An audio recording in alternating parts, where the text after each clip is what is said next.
बैरम मध्ये बैल आलाय म्हटलं सर्जा. ज्या बैलानं फॉर्च्युनर म्हणजे 40 ते 42 लाखाची गाडी आहे म्हटलं ते फॉर्च्युनर, ती गाडी या बैलानं मारली. वेगाचा बादशाह आहे म्हटलं हा सर्जा. 78-76 हिंद केसरी हा बैल आहे. अरे भाऊ याचा मालक कोण आहे हो? तुम्ही मग इकडे काऊन थांबून राहिले? तुम्ही राजू काम धंदा नाही, सारा थांबला लागते राजू, इकडे न तिकडे न इकडे न तिकडे. मग तुमचा बैल पळते तर राजू तुम्ही आम्हाला मुलाखत देतात ना नाही? तसं काही विषय नाही दादा. पण राजू बैल तसा एवढा काही खास वाटत नाही, फॉर्च्युनर मारली म्हणते त्यानं. बैल शासनाची पळ विषय आहे ना त्याचा. पळण्यावर दिसण्यावर नसतं ना. दिसण्यावर काही विषय नसतं. दिसणं वेगळं आणि पळणं वेगळं असतं.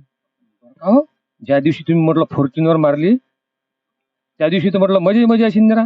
म्हणजे हो ना, तर तेवढा आनंद असतो ना. तेवढं फॉर्च्युनर मारली 50 लाखाची फॉर्च्युनर म्हणल्यानं विषय वेगळा असतो ना.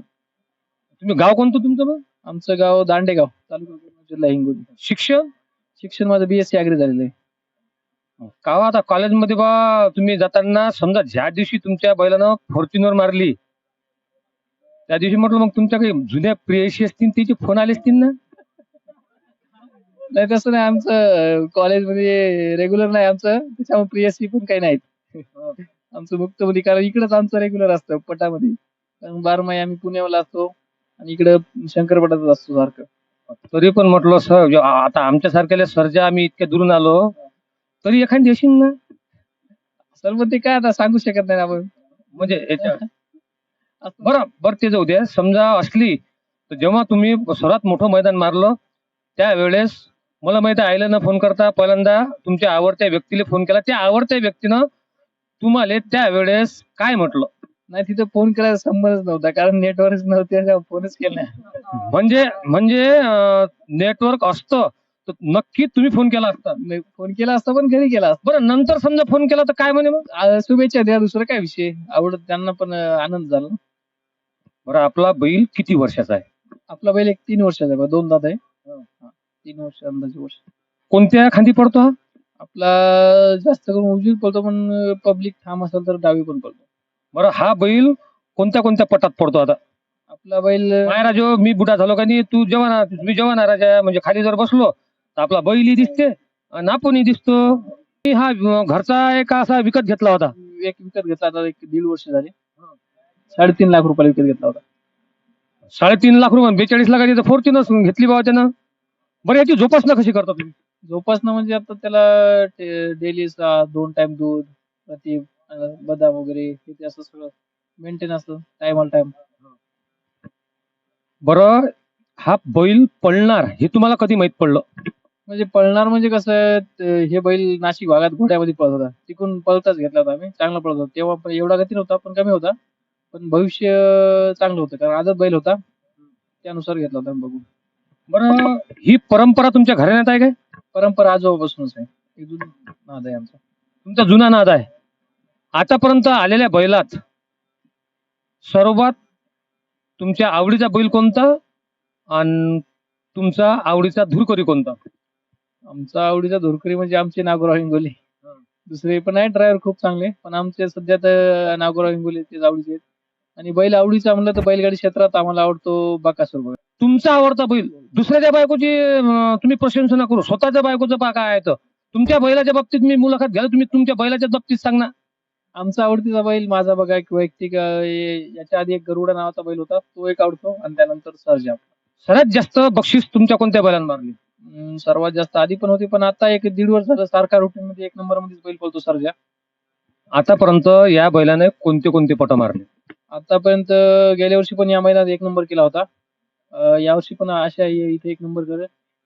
कालच आम्ही तळेगावला हिंद केसरी मैदान 2 व्हीलरचा 1 नंबर केला आहे.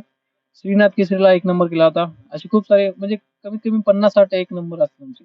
तुमच्या बैलासोबत आतापर्यंत सारखा पळणारा बैल कोणता? सारखा पळणारा सांगितलं तर शंकरपटामध्ये आम्ही पळलेलो बघा. राम आहे, गावरान. कुठला आहे? आमच्या भागातलाच आहे, हिंगोली जिल्ह्यातलाच आहे. राम. बिट्टू आहे, साहेबराव पाटलाचा आहे, ते यवतमाळ त्यांचा आहे. आणि शिव पण पळतो आता बघा, आता सध्या जो आहे तो पण सांगतो. आता तुमच्यासोबत कोणता बैल पळवता तुम्ही? आता शिव महागाव कसबेचा अतुल भाऊ देशमुख आणि नितू भाऊ तिवारी यांचा शिव. म्हणजे आम्ही तकदीरवाले शिवचीच मुलाखत घेऊन मी इथं आलो. बरं मग घरी किती दिवस जात नाही तुम्ही? घरी आता तर बघा एक 1.5 महिना झाला नाही गेलो, पण आता जायचंय. हे 2 मैदान झाले की जायचंय. अं, घरचे लोक मग म्हणत नाहीत काय? आता घरचे लोक म्हणजे आई वडील, बरं म्हणजे घरचे लोक म्हटलं म्हणजे तुम्ही दुसरीकडे जाता. आई वडील काही म्हणत नाहीत का बक्षीस मारल्यानंतर आई वडिलाची प्रतिक्रिया करायची? घरचे लोकांचा संबंध म्हणजे माझं आणखी लग्न झालं नाही. तुमचं सांगण्यानुसार घरचे. मी घरचे लोक म्हणजे तुम्ही मी तो अगोदर सांगतो तुमच्या डोक्यात घरचे लोक म्हटले की बायको येते. तुम्ही बायकोचा विषय घेऊ नका ना. घरचे लोक म्हणजे पहिले कुठं घ्यावं? हो ना, मी घरच्या लोकांचं म्हणजे आई वडील त्यांचं म्हणालो. हां, हां. आई-वडील ते बक्षीस घेतल्यावर प्रतिक्रिया आनंद असतो सगळ्यांना. घरच्यांना पण आनंद असतो बक्षीस मिळवल्यावर आणि त्यांची पण एक चांगली वाव असते. पण लवकर वाटतं ना बाहेर गेल्यावर लवकर कधी येतोय, कधी येतोय. बरं तुम्ही फॉर्च्युनरचं मैदान मारलं आणि तुम्ही घरी जाणार किंवा घरी गेले त्यावेळेस गाववाल्यांची काय उत्सुकता होती? गाववाल्यांना खूप आनंद होता. एक रात्री 12 वाजताच आमच्या गावात फटाके वाजले होते. आम्ही एक 600 किलोमीटर अंतरावर होतो सांगलीला. पण रात्री जेव्हा फायनल झालं, फायनल 11:30-12 वाजता फायनल पळाला होता रात्री. तेव्हा फायनल 1 नंबर झाला. तेव्हाच रात्री गाववाल्यांनी फटाके वाजवले होते. त्यांना पण खूप आनंद झाला होता. सगळं गाव एक जल्लोष करत होतं. का हो गावात म्हटलं काही दुश्मनी राहतात ना म्हणजे तुमच्यासोबत क्रॉस करणारे त्याची तोंड कधी झाली तेव्हा? आतापर्यंत तर आमच्या गावात कोणी दुश्मन नाही आणि पुढे पण नाही होणार कारण आमचे स्वभावच तसा आहे. हां. आणि सगळ्यांसोबत आम्ही चांगलेच वागतो. त्यामुळे सर्वांना आनंद होता. बरं हा बैल कोणत्या कोणत्या पटात पळतो? हा बैल बघा शंकरपटात एक पळतो आणि घोड्या बैलामध्ये पण पळलेला आहे आणि 3 फेऱ्यात पण पळतो. सांगली, सातारा भागात, पुणे भागात. बकासूर सोबत मग कधी सोडला का बैल? बकासूर सोबत तर नाही पळला पण पळेल. भविष्यात पळवू शकतो. की तुम्ही मोहिल शेठ धुमाळ सोबत काही कॉन्टॅक्ट झाले का? हां, आहेत ओळखीचे ते पण. आलते आपल्या बैलाला भेटायला पण ते पण. तुम्ही समजा आमदार खासदार झाले असते हे जे तुम्हाला महाराष्ट्रात प्रसिद्धी भेटली आता आमच्या जिल्ह्यातले आमदार खासदार आहेत ते मर्यादेत राहतात पण तुम्हाला वाटत नाही का तुम्ही मर्यादा तोडून एकदम भयानक प्रसिद्ध झाले म्हणून? हां ना, हां ना. एक बैलामुळे एवढी प्रसिद्धी मिळेल म्हणून वाटलं कोणी विचार पण करत नाही आणि आमदार खासदार असलं तरी पण एवढी प्रसिद्धी नाही वाटत. कारण आता तुमच्या भागातले आमदार आम्हाला काही तेवढी माहिती नाही. आमच्या भागातले आमदार तुम्हाला काही एवढी माहिती नाही. पण मी एक बैलगाडा मालक म्हणून जवळपास समजा आता महाराष्ट्रभर मला बघतोय. सर्व ज्या भागात गेले ते समजा शंकरपटात तिथं भेटतात भाऊ. तुमचा बघतो मी लाईव्ह असं तसं बघतो तुमच्या बैलाचं मला खूप आवडतो. या बैलामुळे आम्हाला खूप नाव झालं आणि बरं लोक म्हटलं मी पाहून राहिलो तुमचे लोक म्हटलं जरा पायतेच राहतात तुमच्या बैलाले त्यावेळेस काय वाटते तुम्हाला?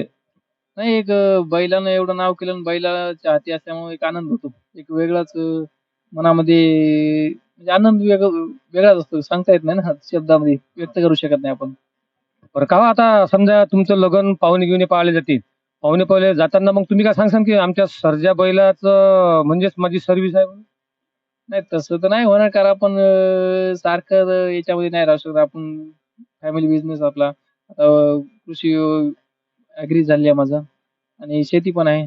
खूप समजा व्यवसाय आहेत आमच्या घरात ते पण बघतो असा विषय एकच नाही. आता या शेवटला प्रश्न की तुम्हाला सोबती लागल्यावर तुम्ही होटावर म्हटलं जीप फिरवाले म्हणजे तुम्हाला पाण्यावर तुम्ही आले नाही. बरं आता तुमच्या बैलाच्याकडून तुम्हाला असं कोणतं अपेक्षा की आपल्या सर्जानं हे मारायला पाहिजे? आम्हाला आता सर्जाकडून एकच अपेक्षा आहे समजा जे 3 फेऱ्यामध्ये हिंद केसरी मानाचं मैदान असतं. पुसेगाव, वडकी किंवा हे 2-3 मैदान जे आहेत ओरिजिनल हिंद केसरी मानाचे मैदान तिथं 1 नंबरची अपेक्षा आहे आम्हाला सर्जाकडून. बस एवढं दुसरं काही नाही. तिथून अपेक्षा संपली की मग बैल डबल सोडायचाच नाही? तिथून अपेक्षा संपली. त्यानंतर हार हो जीत हो काय आम्हाला अपेक्षा म्हणजे या बैलाच्याकडून तेवढं तुम्हाला साध्य करायचं आहे. हे होते करण यशवंत कराळे सर्जा बैलाचे मालक. धन्यवाद. गन्ना काफाना युट्यूब चॅनल प्रस्तुत होता गणेश साखरे कॅमेरामॅन राजेश गवई सोबत. असेच व्हिडिओ पाहण्याकरता पाहत राहा गन्ना काफाना युट्यूब चॅनल दर्यापूर. प्रिय दर्शकों गन्ना का लाइक सब्सक्राइब शेयर करना विसरू नका.